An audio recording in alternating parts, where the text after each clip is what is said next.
Thank you, Betty. Oh, that is interesting. It tells you recording in progress. I haven't had that Zoom tell me that before. I haven't figured out how to give her a softer voice, but reality is it's a good thing maybe to let people know when we're recording. Mm-hmm. So Yep. I'll pause it. Let the scary lady Zoom voice go, and we shall get ourselves started.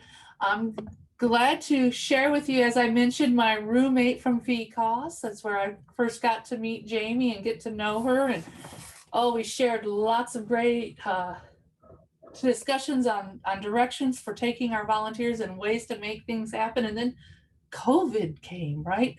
And so we've readjusted and adapted and modified and do what we do best as volunteers, agents, PAs. I don't have my little note sheet about Jamie, so I'm going to allow her to tell you her finer details. I will tell you that she is from technically south of the Mason-Dixon line. She's from Maryland. That's right. And just a wonderful person to work with. I collaborated, as I mentioned earlier, with her on a number of other projects that we're looking forward to, including one of the trainings that we do with you guys, the VRKC. So watch for new great things coming from us soon. And without further ado, Jamie, I'll let you introduce yourself and run with it. Awesome. Well, thank you. And thank you for the invite. And I don't know if I remember when I did meet you down in Georgia, I got to meet a couple of your volunteers as well, and they were amazing. They came to a similar session, and I just remember them being just very engaged and exciting. So I'm sure you have some awesome volunteers just like we do in Maryland, and we know that our volunteers are essential to 4-H. So I actually am the volunteer specialist in Maryland. So I'm kind of like the hope for the Maryland 4-H program. I've been in my position for 4 years. And one of the first things I did was I went and took a training on how to be a conflict mediator. Because I don't know about you guys down in Arkansas, conflict is one of the big hot topics and things that we have to deal with in 4-H, not just our volunteers, but also with each other and with parents and youth and all of that. So I've over the course of all of these years now, all of my 4.5 years, I have been trying to share this information. And although what I'm going to share with you today is not going to be a magic wand, it's not going to make conflict go away. I'm hoping it will help you kind of see conflict a little bit differently, as well as have some tools in your toolkit. I like to call it my Batman tool belt to use when conflict arises. So I like to also engage the audience. So I will warn you that we are going to do some interactions and practicing because the best way to know how to use a skill is to put it to use in a safe setting. So I know you guys might know each other, but we're going to play a little game to just kind of familiarize ourselves with each other. It's going to be related to conflict, but also it is going to help us feel a little comfortable and honestly, maybe a little honest with each other. So if you do not already have your video on, if you could put your video on, I would appreciate it, because this game is going to require us to turn our videos on and off just so when we're playing the game. And then if you know how to put your screens in gallery view, there's usually a little icon on your Zoom screen that'll say you can either be in speaker view or gallery view. It's good to have everybody in gallery view just so you can see everybody. And if you can't put your camera on, that is fine. You can always put in the chat box your answer to the question, because what we're going to do is we're going to play Never Have I Ever. So it is going to be conflict related. And if you haven't played it, basically I'm going to say, never have I ever done something or was something. And if you did do that, your video is going to stay on. And if you didn't do that, if you agree, your video is going to go off. So an example, we'll make it real easy for the first one. Never have I ever worked as a 4-H educator, agent, specialist, or worked for the 4-H as a 4-H professional. So if you have, you stay on. And if you haven't, you go off. Thank you, Michelle and Madison. Good job. Excellent. And this is just a sample. And we're not going to judge anything that we're going to share here. Okay, awesome. Okay, cameras back on. Now is the real test. And again, if you can't turn your camera on or off, or you don't want to, you can always add never or into the chat box if you want, or you can just keep those comments to yourself. All right. Okay. Any questions before we really? Okay. Here we go. This is all conflict related. So we're going to start off easy. Never have I ever had a negative thought about a 4-H parent, youth, fellow volunteer, or 4-H agent or educator. So remember, if you have, keep it on. If you haven't, turn it off. All right. So yeah, negative thoughts. And again, we're not going to judge. We're all human. We've all probably had plenty of negative thoughts. Okay, cameras back on. And question number 2. Ooh, never have I ever cursed somebody out under my breath. So, oh, that hope. Oh, she's a major pain in my tuchus. Oh, wow. Okay. All right. Thank you for your honesty. Yeah, I will be honest. I have done that. So, all right. Cameras back on. All right. Next one. Never have I ever sent Oh, sorry. Quick question. Yep. So yep. We turn off our cameras if it's a yes, or we leave if it's a no. If it's a no. If you haven't done it, you turn your camera off. Okay. Make sense? Okay. Yep. So if it's on, it means you have done that. Okay. Okay, we're getting a little bit more conflicty. Never have I ever sent a nasty email to a 4-H parent, a youth, a fellow volunteer, or educator. So if you have, you keep it on. If you haven't, you turn it off. And it's okay. We're kind of highlighting some things that are okay. Well, good. We are good about not sending nasty emails. That's a good thing, because that can definitely set some people off. All right, now here we go. Never have I ever yelled at someone associated with my volunteer role. So you turn it off if you haven't done it. Keep it on if you have done it. All right, good. All right, thank you for your honesty. And last but not least, the camera's back on. All right. Never have I ever seen, okay, so this isn't about you. This is about what you've seen in your 4-H role. Never have I ever seen a verbal or physical confrontation between people at a 4-H event. So this isn't about you. This is about your experience. So off if you haven't seen it, which is a good thing. On if you have seen it. All right. Okay. So camera's back on. So if you guys kind of were getting the gist of some of the things that are associated with conflict, what would you say are some things associated with conflict from this game or your experiences? You can put it in the chat box. You can shout it out while I'm putting the my slides up. What are things that are associated or are involved in a conflict? Oops, I forgot to share my screen. Kids bullying one another. Yep, that is definitely a conflict.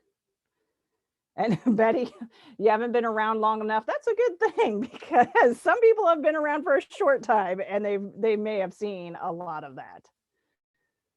All right, let's see. I'm gonna pull the chat box up again just so I can see it. Whoops. Oh, all righty. And oh, sometimes you can't see the chat box until you do that, Jamie. Okay. Let's see. So kids bullying other kids. So if you guys think about the things that were in the game, you know, those negative emotions, negative feelings, yelling, those are things that are associated with conflict. And we're going to start with a little definition of conflict.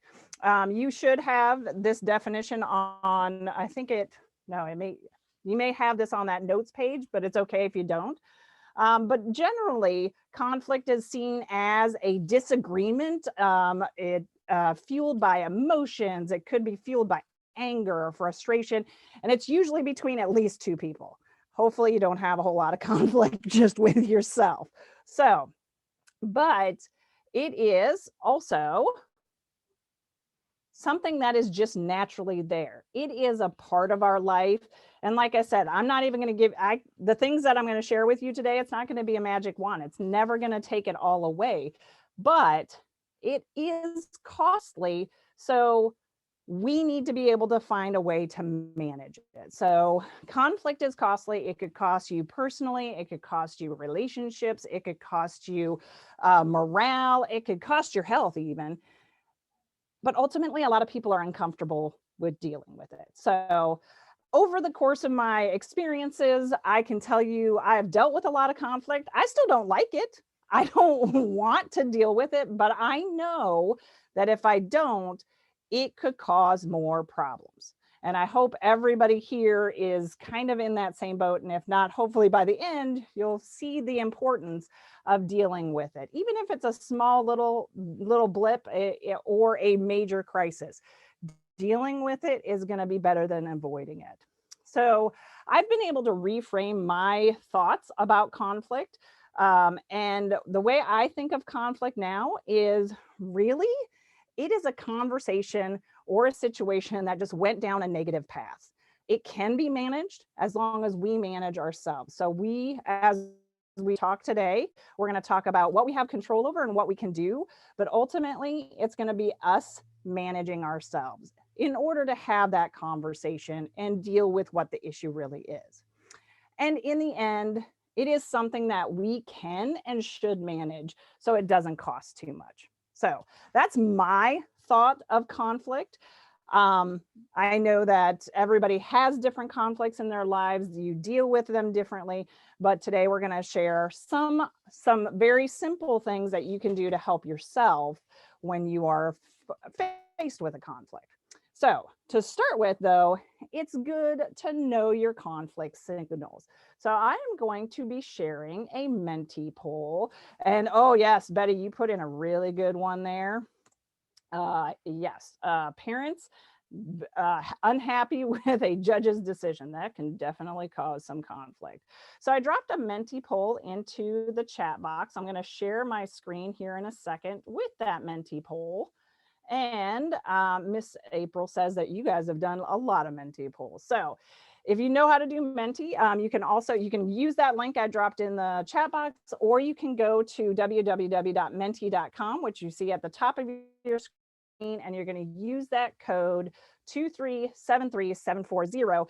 And what should come up when you enter that is this picture, because this is the very first slide. And this is going to be your very first question. You can't answer it just yet. I want you to think about it.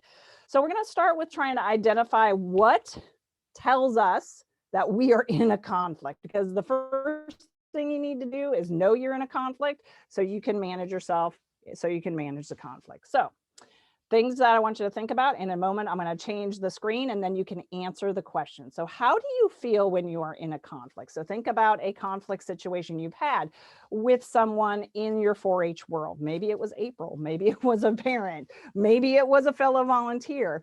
And what were some of those signs that told you that you were in a conflict? Okay, so here is the time when you can actually answer. So on your screen, if you're in Mentee, on your device, on your computer, wherever you logged into Mentee, then you should be able to answer this question now. And I think I see something in the chat. There we go. And thank you. If you can't get into Mentee, you are welcome to put into the chat box your answer. So I'm seeing uncomfortable and inadequate. So those feelings, that tells you you are in a conflict. Body language. And if whoever said body language, if there's something specific that like stature or how people are standing, if you could put that in there, that would be awesome. Feeling confused, absolutely. Voice, I'm assuming tone of voice, especially if it's raised or terse. In my bubble, I'm curious if that means like you feel like you're in your own little bubble. And if that was your answer, you can let me know if that's correct.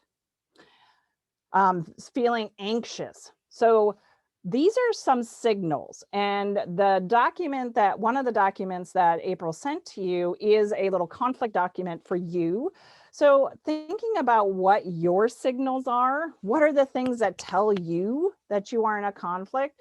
That's where it's good to note those. So I will tell you, when I'm in a conflict, I know my face gets red. So whenever I start getting a little heated, that tells me, okay, wait a minute, I'm going to have to start paying attention to this. Okay. Oh, we got another one. Helpless, the feeling of helplessness. Absolutely.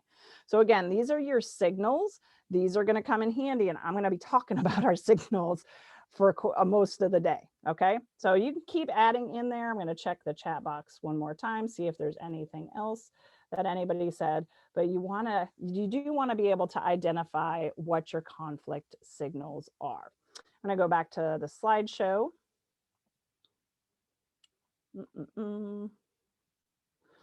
Sometimes going back and forth is not as easy as you would think. Oh, come on, stop. Boop.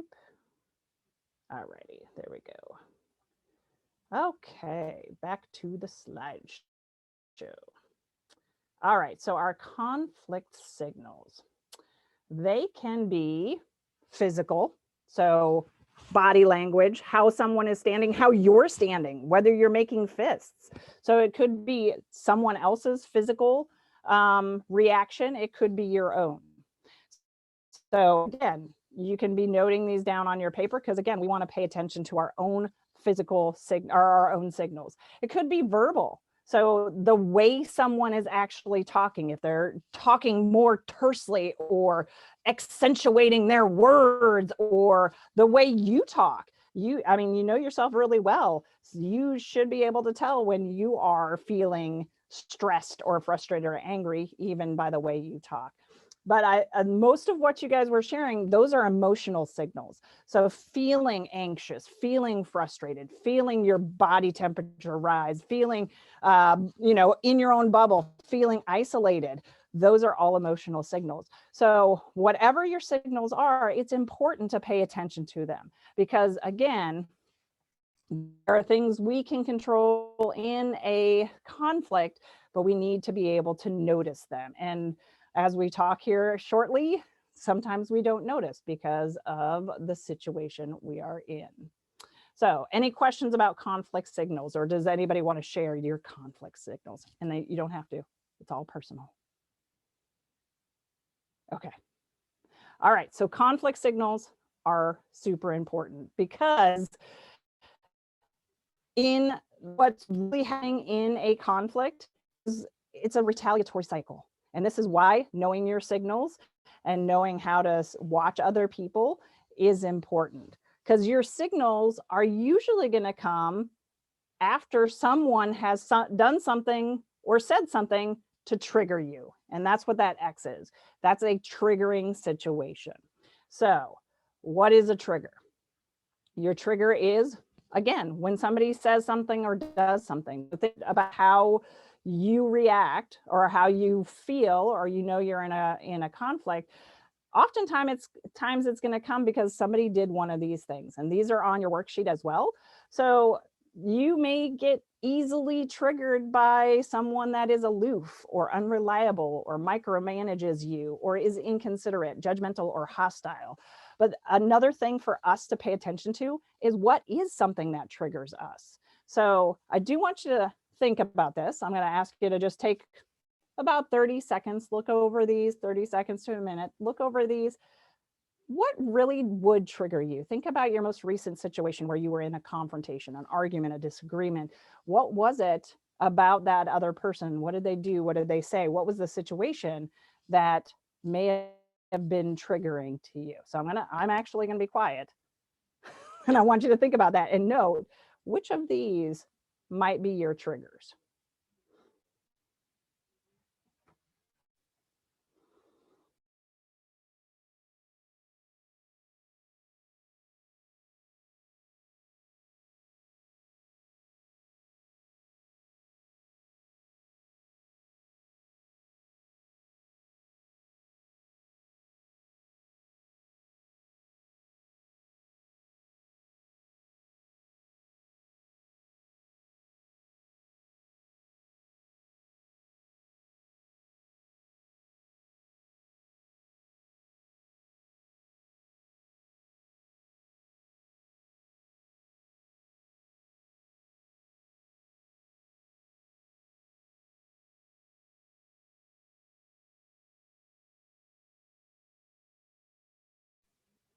All right.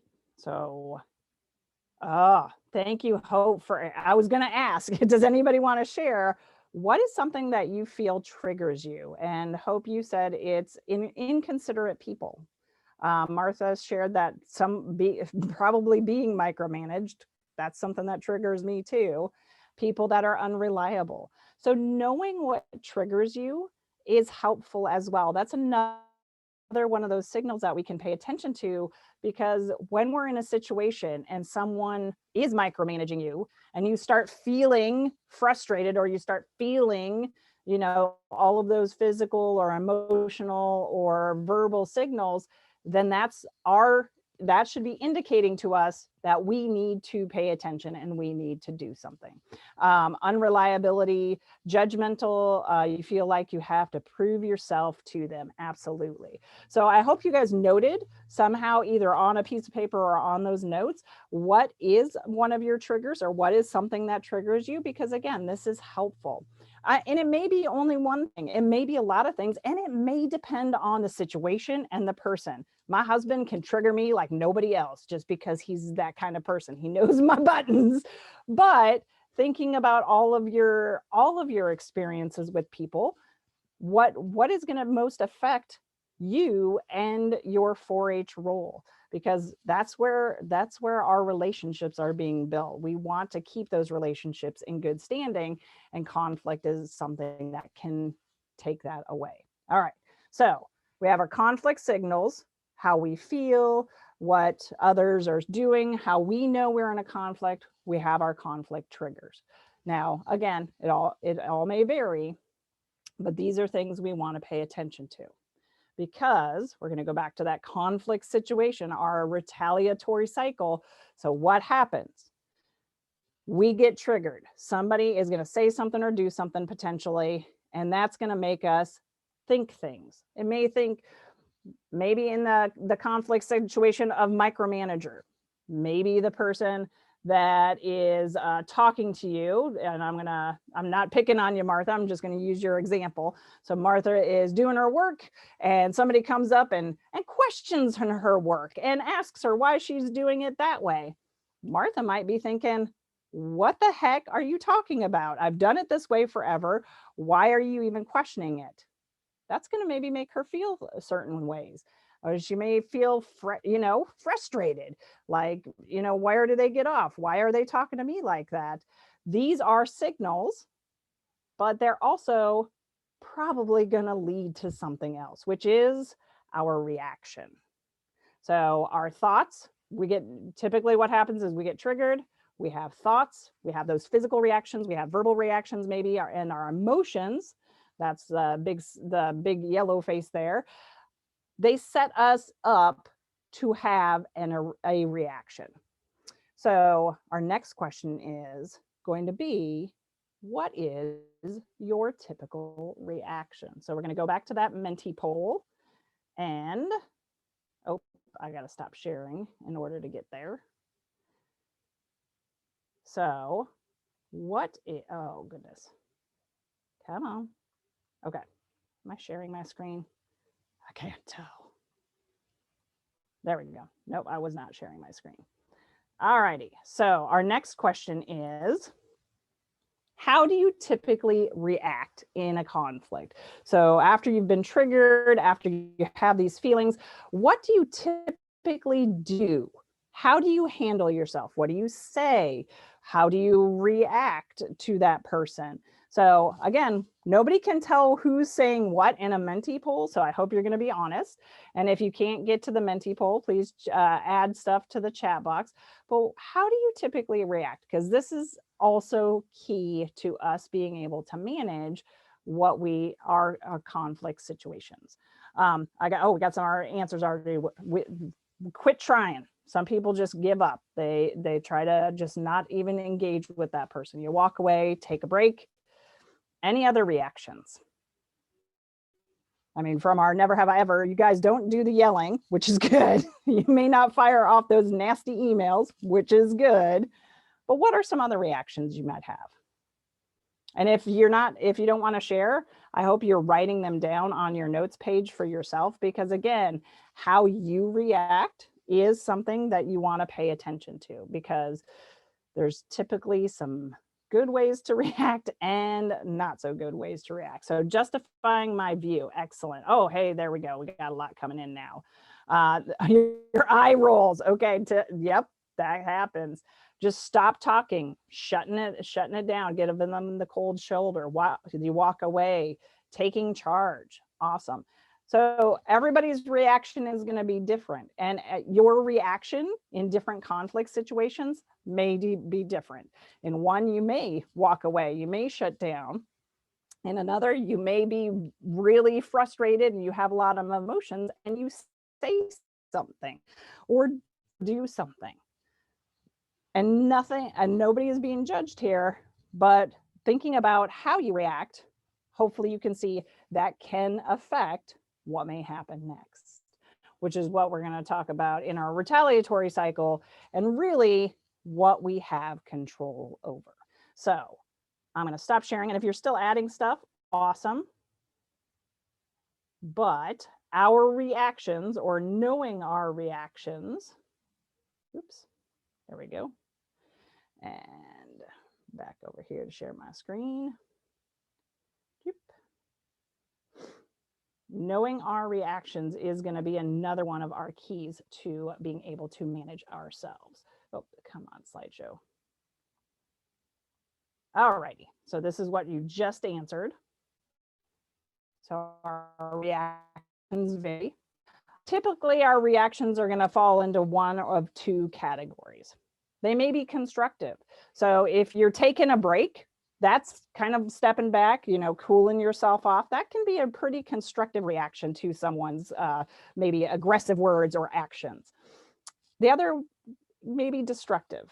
So if we decide to walk away forever, we're just shutting them off, we're never going to talk to them about it, that's kind of problematic, because if you don't address the issue, you're not going to be able to resolve the issue. So hopefully, with the techniques that we talk about today, you will be able to make constructive response choices rather than destructive. And when we talk about destructive, you guys kind of nailed it on, then hit the nail on the head. They typically are going to be either fight or flight responses. So the one thing is that we all need to accept and just work with is our typical reaction to conflict is tied to our lizard brain, our ancestors' survival instincts. That's still ingrained in us. And typically it's going to come out in a conflict situation. So we need to be able to notice that. And if we notice that, oh, we're trying to run away permanently, not just, take a break, we're trying to run away permanently. So we get triggered. We're having those thoughts and feelings, we're having those conflict signals, and ultimately our reaction is either to get out of there or fight with that person. That is not necessarily going to be constructive. So we need to accept that, okay, we need to be rational human beings. We need to recognize that our reflexes are maybe leading us down a retaliatory cycle, because if we react by aggressive behaviors using our fight instinct, or we're trying to flee and just get away forever, trying to avoid it, that can trigger the other person. And hope, if I did something to trigger you, chances are it's gonna just keep going, right? And that's not what we want. So we want to break the retaliatory cycle. And how we do that is by listening to those signals, paying attention to those signals, recognizing when we're about to go down a destructive path, and make a different choice. This is where we are going to manage ourselves. And we're going to manage ourselves in a couple different ways. But the first way is just paying attention and knowing when we have to try to fight our natural instincts to fight or flight and make a better decision. Okay, so you still have information in your notes page, but we're going to do a little practice here, because we need to be able to recognize when we are in those situations. What was the one that says, I wish I should have said, and I like that, Betty. And this is a good time for me to say, no matter what we talk about today, no matter what you learn, and no matter how long you have been working on conflict situations or as a mediator, I've been a mediator for 4.5 years, still know I'm human. And there's still times that I'm going to say that exact same thing. You're human. All you can do is try. And if you ever have that thought after the fact that, oh, I should have done this, it's never too late to go back and have another conversation and apologize for that, especially if the situation or the conflict didn't get resolved. So that is a good thing. Okay, yeah, it's a delayed response, but it is a good thing to be able to reflect, and that actually is a constructive response.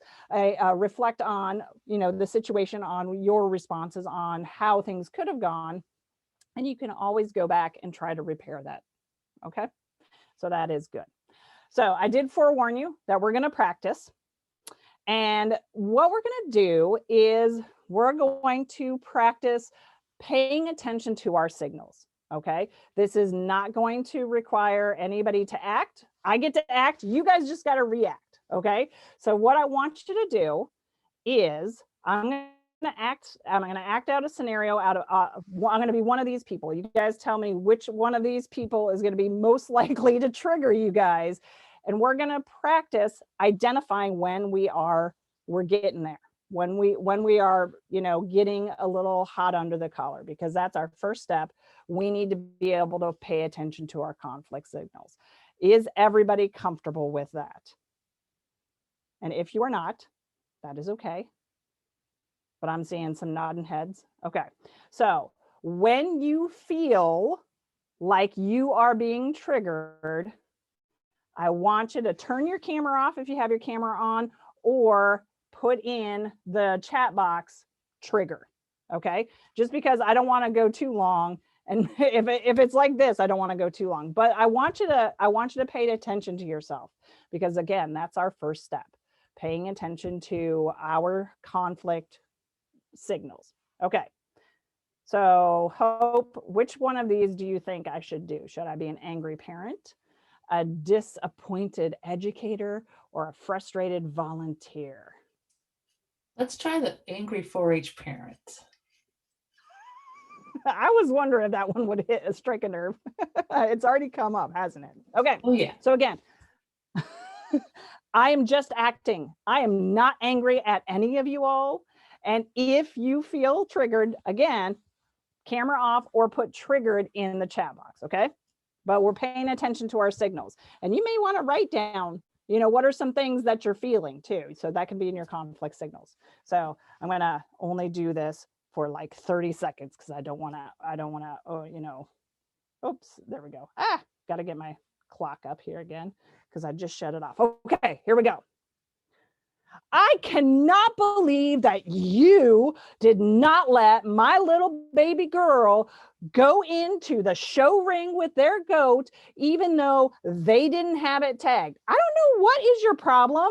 Why is that? Okay, we're already getting triggered. I don't know why there are so many rules for 4-H that my girl can't even just show her darn goat. And we got triggered. Okay. All right. I'm going to stop. It wasn't even that long. Okay. So you got triggered. What were you feeling that made you feel triggered? You don't have to tell me, but I do want you to note that if it's different than what you had said before. So, okay.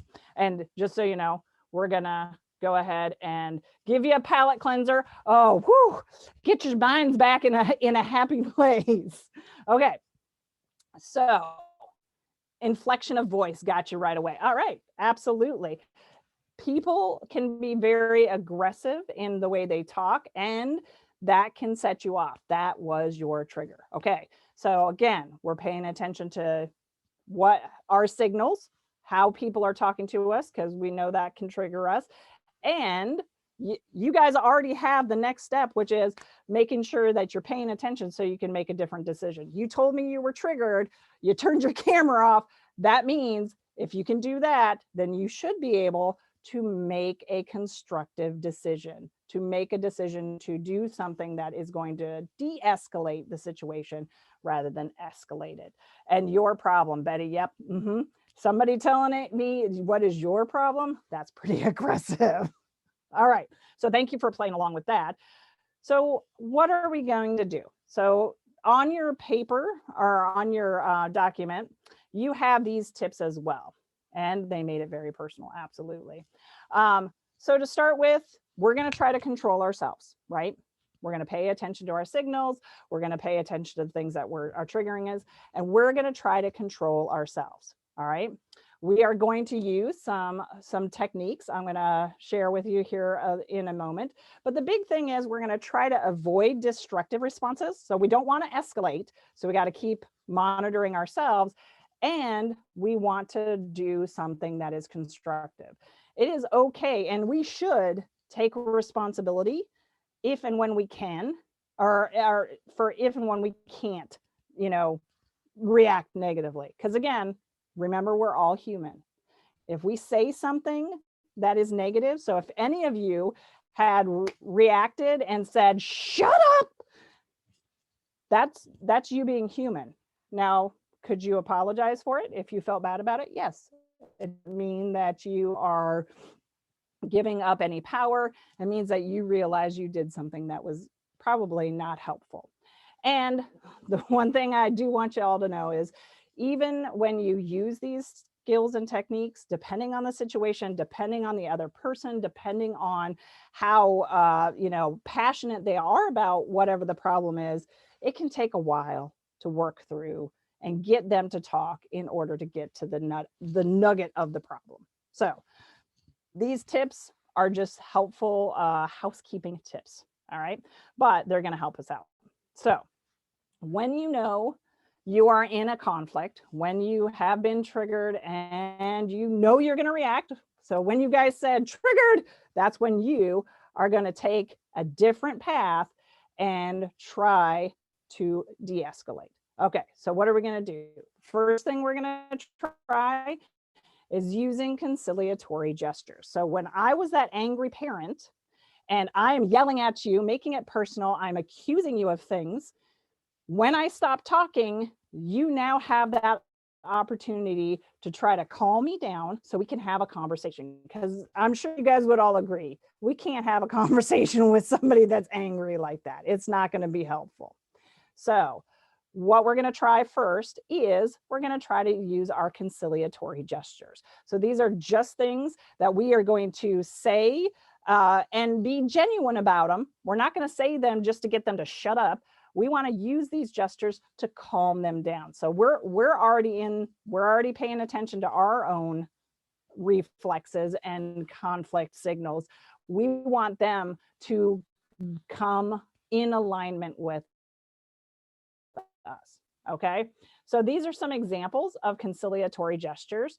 And again, you're going to use ones that work for you, that work for the situation.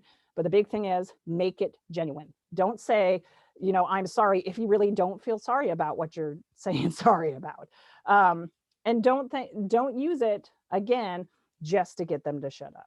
Okay, so you can apologize. So if I were yelling at you like the angry parent, and Betty said, "You know what, I'm sorry that maybe the rules weren't widely known, but these are the rules. That sorry may not have hit me right, but by being calm about it and trying to be rational, eventually I might get there." And we're going to practice this because this does take some time. Self-disclosing is kind of sharing, just sharing, like where you are, or, what or what is, your situation. That can help them in these situations. Taking responsibility when you can. It doesn't mean you're to blame. It means, okay, what can you say? Okay, maybe I should have told you that. And the other one is expressing positivity. So again, it all depends on the situation. But these can work. And the reason we're trying to use these is because we're trying to tap into another reflex that we have.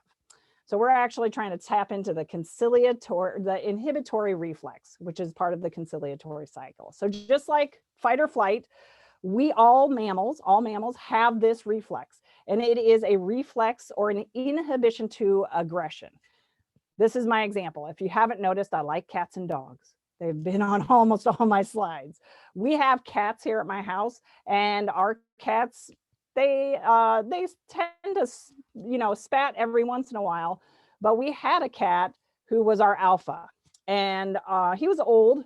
And this is my example of how the inhibitory reflex is innate in us, and it can be seen.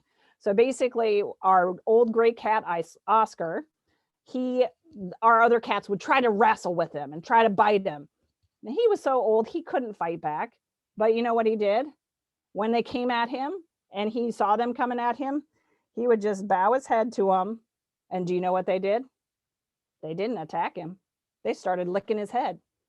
That inhibition to aggression is a reflex that's ingrained in us, so we can have peace in our animal kingdoms. So basically, that's what we're tapping into with those conciliatory gestures. So if you are faced with that angry parent that's like this white dog, and you got to calm them down so you can have a conversation, you're going to say something nice. You're going to apologize. You're going to self-disclose. You're going to take responsibility genuinely in alignment with what's going on.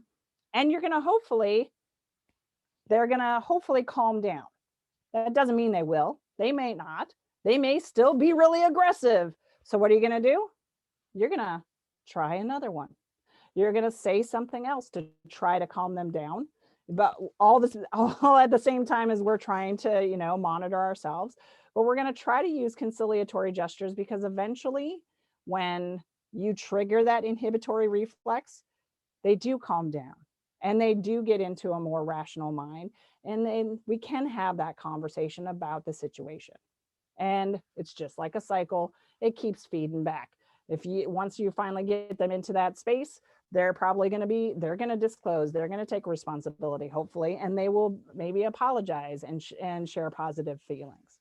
So using conciliatory gestures can help get that other person into a space where we can have that conversation. So we're going to try this as a demonstration. So I do need at least one volunteer that would like to play along with me. And that volunteer can decide whether they're going to be the aggressor and I'm going to use the conciliatory gestures to try to help calm them down, or vice versa. So who would like to be my volunteer? Oh, I know we got somebody out there that's willing. And you don't even have to have your camera on. You could just try the words.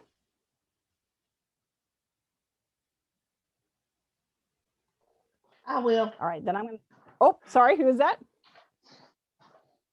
Betty, you want to play along? All right, thank you, Betty. Okay, so do you want to be the aggressor, where I'm going to try to those conciliatory gestures on you, or do you want to do it vice versa?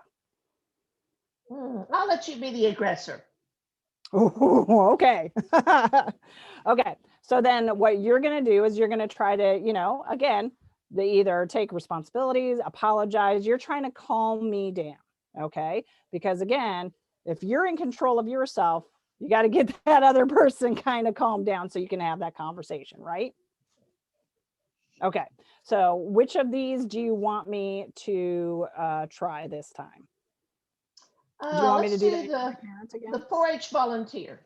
Okay, the frustrated 4-H volunteer. Okay, here we go. All right, are you ready? Yeah. Okay. Betty, I can't believe you didn't tell me that we had to turn in this paperwork. I am so far behind now. I don't know that I'm going to get it in by the deadline. I just don't even know if I can do my volunteer role. I feel like everything's just crashing down on me. Jamie, I'm really sorry. I know I probably should have emailed you last week to let you know about this.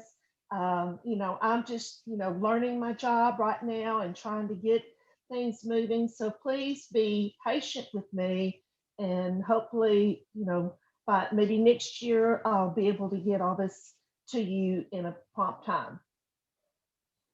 Okay, so I have to say you did a really good job, because what I try to do in this situation is I want to keep going back at you just to practice more. But you did a really good job, and I felt my pretend frustration kind of like, oh, kind of go away, because honestly, how can I be mad at you when you are talking so nicely to me? And that's really what you're You hit trying me to on do. a good day. Well, there you go. But that's really what you're trying to do. You're trying to get them calmed down, get into kind of a similar headspace as you, so you can have that conversation. Do you want to do it the other way so you can feel it, Betty? Sure. Okay. All right. And wait, I should have asked if anybody else wants to play too. Because Yeah, let somebody else. Okay. Anybody else want to try? And again, you can be go either way.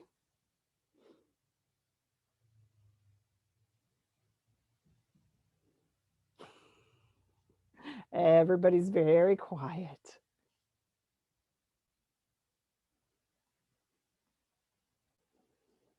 All right.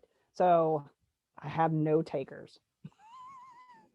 Drats. All right, Betty, I'm going to come back to you. Do you want to do it the other way? Okay. All right. So do you want me to be the angry? Wait, no. You get to be the aggressor, and I get to try to use it. So what I want you to do is I don't want you to give up until you really feel it, until you really feel like, okay, she's really mean in this. I don't want to fight her anymore. Okay. Because you look like you could be a fighter. Maybe. Okay. All right. Do we do a different scenario? You choose the scenario. Okay. I'll be the disappointed 4-H agent. Okay, there you go. Okay. And then you are going to be a parent or a colleague. What would you like me to be? I think a parent might be good. Okay. Okay. Right. Okay. Okay. Okay. Jamie, I really, really wish that you had signed Venetia up into the program that we had last week. It really hurts her chances for being chosen for some of these prizes and things and trips that she should be able to take advantage of. And I know you're busy and all that, but I'm really working hard to try to help Venetia get to these events, and I really need you helping me with this. And Betty, I do have to say, I really appreciate you sharing all of the opportunities and supporting Venetia through all of this. I don't know if you know this, but we've had some family issues lately, and we just haven't been able to dedicate our time to 4-H because my mother passed away and we had to be out of town for a while. And I know that, that hurts her, Venetia's opportunities to go to, Roundup or, some of these big events. I don't know if there's anything, and I'm not asking for any special treatment, believe me, but is there anything that we can do to, maybe what is the next thing coming up that we can put on our calendar so we can get involved in it? Okay, I'll keep sending you things, and would emailing or texting, what forms of communication would be better to help you get more involved? Yeah, and I would say, I mean, honestly, the emails are the best. It was just, it was such a bad time in the last couple of months, having to deal with my mom and everything. So we still got the emails, but being out of town, we couldn't really do anything about it. And I probably should have reached out to you just to explain that, but it was a pretty emotional time for me and for Benicia. Well, I'm sorry. I hate to hear that. maybe I should have, worked trying to get more in contact with you because I really hate to see, Venetia miss out on these things. So your disappointment seemed to go down pretty well, didn't it? Yeah. So that's why we use you did a good job. Death card always nice. Well, and I wasn't as a faker either, except when grandma dies 5 times. Come on, Hope. Be positive, lady. So, but I mean, that feeling that you had, I mean, I'm sure you could feel it, just like, okay, I gotta take it down now. That's where we're trying to get that other person to. We can't control them, but we can try to make the situation a little bit more conducive to have those conversations. So Betty, you did a fabulous job. I give you applause for that. All right. So, Jamie, I have to interject. You kind of laughed at that thing, Yep. But I used to pay my way through college. I did telemarketing surveys, and you deal with angry people all the time. And Yep. They always told us to tell them that your dog died in the morning, and then that they would finish the survey if you told them your dog died. So my dog died 5 times a day. Granted, I've never owned a dog. Okay, so you were tapping. So they were telling you to tap into their inhibitory reflex. So that is a connection, but we don't want to lie. Okay, so I will say that is not a good thing to do with 4-H. So, but yes, I did laugh at that. All right, so get Betty back in a good space. Here we go. That's our palate cleanser. Kitty cat. All right, so when we have paid attention to ourselves, we know when we're being triggered, we're going to try to, choose a constructive path and use those conciliatory gestures to get that person into a better headspace to have conversations with us. That's when we're going to talk it out. And when we talk it out, we're going to try to take those constructive strategies. We're going to try to do those. So while you're talking through the problem, so Betty and Mai's problem was that, we weren't as involved. Okay. So what's the nugget? What do we need to get to? We're going to try to take other people's perspectives, and you have some information in your worksheet about this, but you also have ways to use constructive rather than destructive responses. That was another document that Hope had shared with you, and it was in the chat box not too long ago. So this gives you some strategies of how to have that conversation. So once you can get them to talk to you calmly and about the situation, then we're going to try to use these strategies to figure out what is the problem and how can we resolve it. So we may have to really look at it from the other people's perspective. We may have to create solutions, come up with ideas of what could solve the problem. Make sure we're expressing our feelings. Betty was really honest about having Venetia be a part of 4-H, and she's really concerned about her. That moves me as a parent. Making sure we're reaching out and offering that support, or offering those resources, or offering the conversation. The last 3 are really internal, and I can't remember who said it, but someone earlier had said, after the fact, I think, oh, I should have said that. That's that reflection. So internally, you can be reflecting on, okay, what are the best things that I can do, or what are things that I can do differently to make the situation or similar situations better. Delaying your response. I know a lot of people had said, you're going to take a break. Delaying your response is a good thing, because that may avoid triggering somebody else, but it's not avoiding the conversation. And then adapting to those situations, adapting to the needs of your 4-Hers or the needs of your fellow volunteers.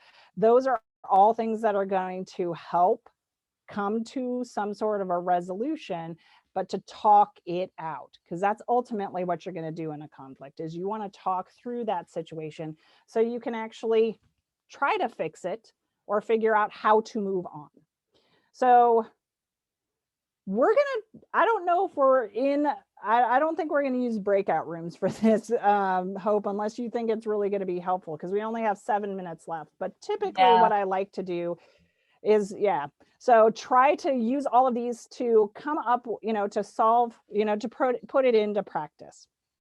But maybe the best thing to do today, since we don't have a whole lot of time left, is to ask questions. So like, okay, how would I use this in a situation where I have a parent yelling at me at the fair? Or how might I use this if I have a volunteer that is just flaking out and, being rude to parents at a club meeting? So unless there's somebody that really thinks that practicing in front of other people would be beneficial to them, I think maybe having some conversation now or asking questions might be beneficial. Jamie, some people, but it doesn't matter what they say, you've kind of already developed a bad impression with them, and so it doesn't take much for them to trigger you. You kind of got some past experiences, and then boy, when they hit it, it's hard to keep that bomb from exploding. Right. So how can you not to feel that way toward those persons? Right. So that might be and I'm going to go back to the previous slide. So that may be when you're feeling, okay, so these people, what they typically may come at you with, so you're already prepared. So if they do drop that little trigger on you, maybe your best thing to do is to use that delay response, to really take that step back. And you can even say, if they, I don't know what the situation is, but they come at you, okay, this is the 10th time they told you this. You can, as nicely as possible, say, this is, we really need to schedule a time to talk about this outside of the club meeting or outside of this event. And that's maybe a situation where you need to call in some outside resources. If you have ongoing problems and conflict with a person that you can't resolve, you do have other resources you could call in. I know we always tell our volunteers, call your educator. They can at least be in a conversation with you and that other person. It may not solve the problem, but it usually changes the dynamics. You can call in somebody that has mediation experience. So our educators, some of them have been trained. So I do a certification training on how to deal with difficult situations, and they can actually mediate. There are usually community resources to try to bring in and mediate. But ultimately, if it's somebody that is in your orbit that you have to deal with all the time, you're going to want to find some way to figure out how to get past that, how to deal with that, negativity, so you can at least work with them. It may not change them. It probably won't change them, but it will help you hopefully find that balance of, okay, this is what I'm going to do, and this is how I'm going to work with them. And then you may have to distance yourself. You may have to adapt and, do things differently around them. So again, there's well, I am the educator. So, okay, well, in other words, I need to be a professional. I need to act professionally.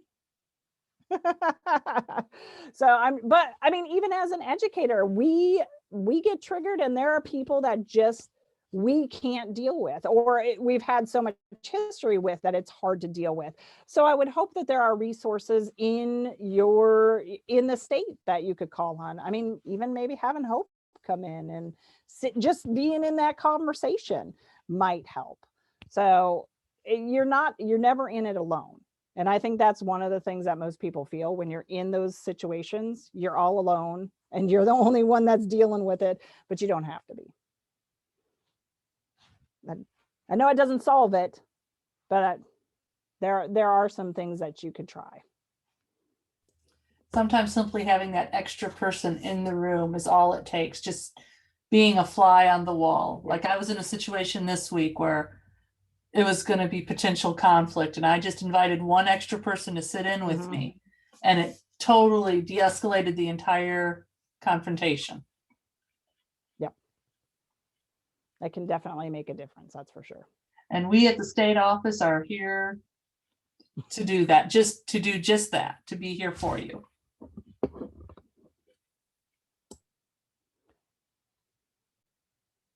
So we have only a couple minutes left, and I was going to just put this up, and we can still ask questions if anybody else has any questions, but I do have a little evaluation that you can access through that QR code on your screen. If you could kind of go check that out and answer that for me, that would be awesome.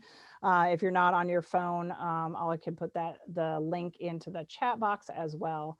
But again, I'm still if anybody else has any questions or any major concerns about what can I do or how can I improve this, I am here to answer them. Oops.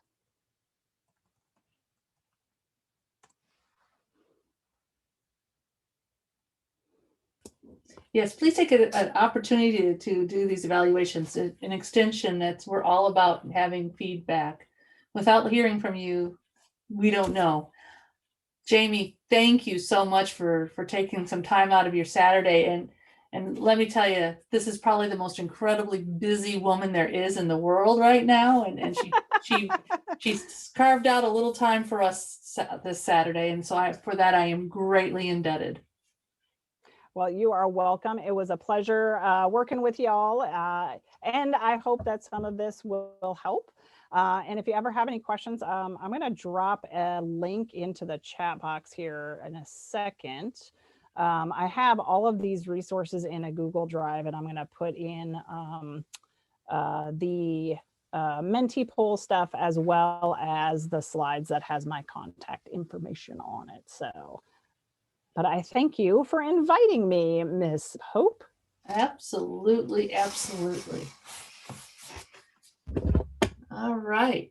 And with that, we are actually coming to the close. I know you're doing Jamie's survey, but I also would like for you guys to take an opportunity to just kind of share with us. Hopefully that launches. It's thinking about it, folks. I'd like to get some feedback from you guys. There you go. As to your experience today. So if you could just take a moment of your time to answer. I think that's just 4 questions here. And with that, I hope you guys enjoy the rest of your weekend and it's not raining as bad as it had been earlier and you can get a little bit of time outside.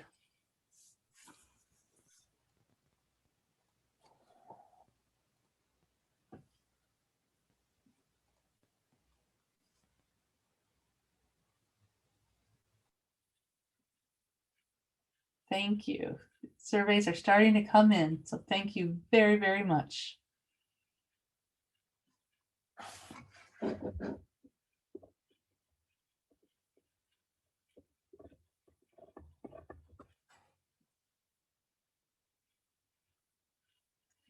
Again, watch for us on the last or the 4th Thursday of every month that we will do our virtual talk. And I think that we'll, based on these polls and responses, we'll figure out something, even if it's bringing Jesse in for a fun evening. Although he's a little too energetic, he might keep us up all night. I don't know.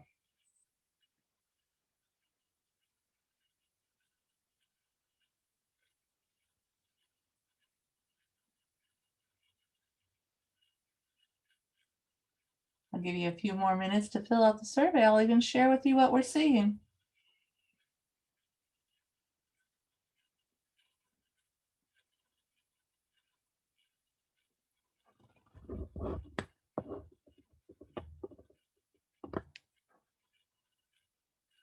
Leadership and community service are winning out right now as far as our next 4th 4-H Thursday.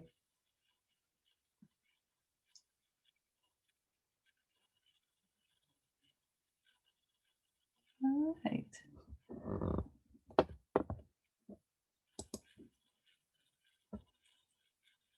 Okay, I'm gonna, having not seen any changes. Is there anybody still working on that poll? Does not appear to be. All right. Thank you for that. Again, watch the website for links to other future volunteer virtual conferences that you will have access to. Watch for enrollment opportunities for the volunteer conference of the Southern States. And here you go. You can see that. I'm glad to see that everybody says they've learned something new and that they would join us for future 4-H virtual programs. Thank you. And it looks like the top 2 came in as leadership and community service. So those will be the ones that I focus on initially, and then we'll work our way through all of these potential ideas. Thank you again for joining us this Saturday, taking time out of some of your valuable time. I really do appreciate the efforts and the things that you do for the youth in our state. Without further ado, good night.